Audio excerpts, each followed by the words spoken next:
एक स्पीक के अजीबो गरीब कहानियों से भरे सफर के साथियों, अस्सलाम वालेकुम। उम्मीद है आप सब खैरियत से होंगे। दोस्तों, ये दुनिया अजीबो गरीब लोगों और उनसे जुड़े किस्से कहानियों से भरी पड़ी है। आज हम आपके लिए एक ऐसे ही किसान की अजीबो गरीब कहानी लाए हैं जिसे हुकूमत तक हार मान चुकी है, जिसकी जिद कोई नहीं तोड़ सकता।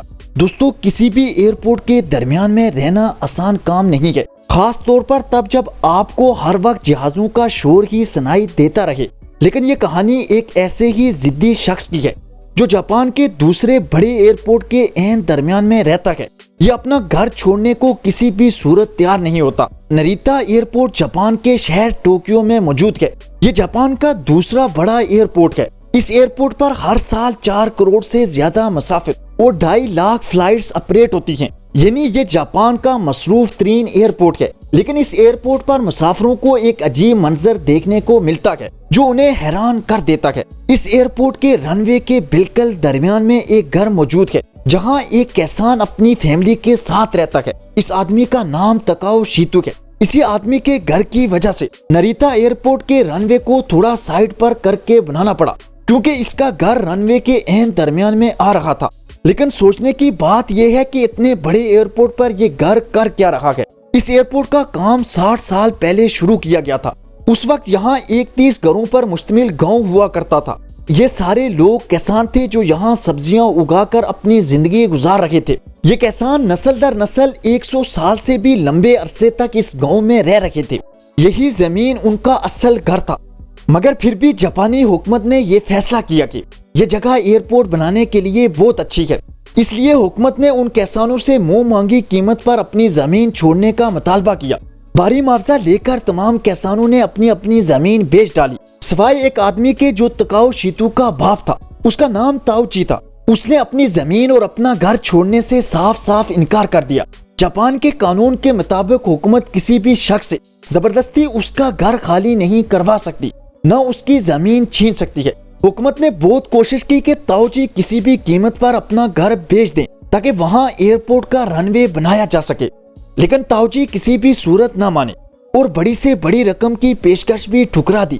मजबूरन उसके घर के इर्द गिर्द ही एयरपोर्ट की तामीर शुरू कर दी गई। लेकिन हमेशा से ये घर एयरपोर्ट की तामीर में रुकावट रहा। आखिर ताओची 84 साल की उम्र में चल बसे। हुकूमत को लगा कि उसका बेटा ताओ शीतू जो नई नस्ल का नुमाइंदा है, उनकी बात मान लेगा। ये वही किसान है जो आज भी नरीता एयरपोर्ट के दरमियान में रह रहा है। मगर उनका अंदाजा भी गलत निकला और ताओ शीतू ने भी अपने बाप ताओची की तरह ही साफ इनकार कर दिया। जापानी हुकूमत को एयरपोर्ट तो बनाना ही था। अब मजबूरन उसके घर के इर्द गिर्द ही एयरपोर्ट तामीर कर दिया गया। इस कहानी के आगे बढ़ने से पहले अगर आपने अभी तक ये हमारी वीडियो लाइक नहीं की तो कर दें। न्यू आने वाले नाजरीन एक स्पीक को सब्सक्राइब कर दें और बेल आइकन पर जरूर क्लिक करें। ये आपका हमारे लिए सबसे बेहतरीन तोहफा है। अब एयरपोर्ट के रनवे के एन दरमियान में ताओ शीतू का घर आ चुका था। हुकूमत ने फिर भी हार न मानी और ताओ शीतू को $17 लाख देने की ऑफर की, जो 30 करोड़ रुपए से भी ज्यादा बनती है, ताकि ये घर वहां से हटाया जा सके। मगर ताओ शीतू ने जवाब दिया कि उसे पैसों की कोई जरूरत नहीं है।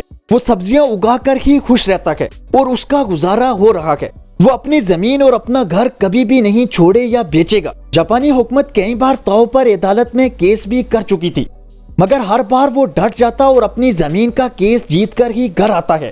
हालांकि उसको वहां हर वक्त जहाजों का शोर सुनाई देता है, मगर उसे कोई फर्क नहीं पड़ता।